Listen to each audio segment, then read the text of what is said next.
കോപിക്കുന്ന ചില സമയങ്ങളുണ്ട്.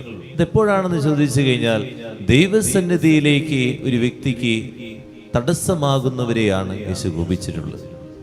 ഞാൻ ആർക്കെങ്കിലും ദൈവത്തിൻ്റെ അരികിലേക്ക് കടന്നു വരുന്നതിന് തടസ്സമായിട്ട് നിൽക്കുന്നുണ്ടോ എന്നുള്ളതാണ്.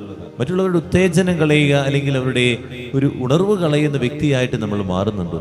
ആരെങ്കിലും ഒരു ഭജനം വായിക്കാൻ തുടങ്ങുമ്പോഴേക്കും, ആരെങ്കിലും ദേവാലയത്തിൽ പോകുമ്പോഴേക്കും, ഒരു സുഹൃത്ത് ജീവിതം നയിക്കുമ്പോഴേക്കും നമ്മൾ അവനെ കളിയാക്കുകയും അവനെ ഇല്ലാതാക്കുകയും ചെയ്യുന്ന വ്യക്തിയാകുമ്പോൾ ദൈവം നമ്മെ അത്രയും രൂക്ഷമായിട്ട് നോക്കുന്നുണ്ട് എന്നുള്ളതാണ്.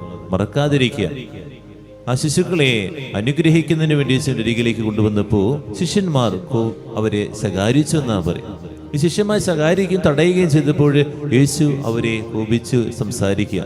ഇതുപോലെ തന്നെ നമ്മൾ മറ്റുള്ളവരെ തടയുന്നുണ്ടോ? ദൈവസന്നിധിയിലേക്ക് കടന്നു വരുന്നവരെ തടഞ്ഞു നിർത്തുന്നവരാണോ എന്ന് നമ്മൾ ആത്മശോധന ചെയ്യും. ആരെയും തടഞ്ഞ് വഴിമാറ്റി വിടാതിരിക്കുക എന്നുള്ളതാണ്. നമ്മൾ അവർ ചെയ്യുന്നുണ്ടെങ്കിൽ, നമുക്ക് ചെയ്യാൻ പറ്റുന്നില്ലെങ്കിൽ മിണ്ടാതിരിക്കുക എന്നുള്ളതാണ്.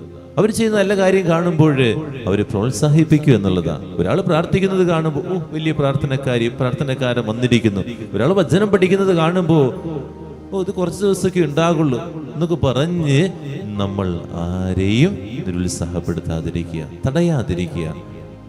ദൈവസന്നിധിയിൽ അവർക്ക് ചെയ്യാൻ പറ്റുന്നത് അവർ ചെയ്യട്ടെ, നമുക്ക് ചെയ്യാൻ പറ്റും നമ്മൾക്കും ചെയ്യാം. പ്രാർത്ഥിക്കാം, ധ്യാനിക്കാം.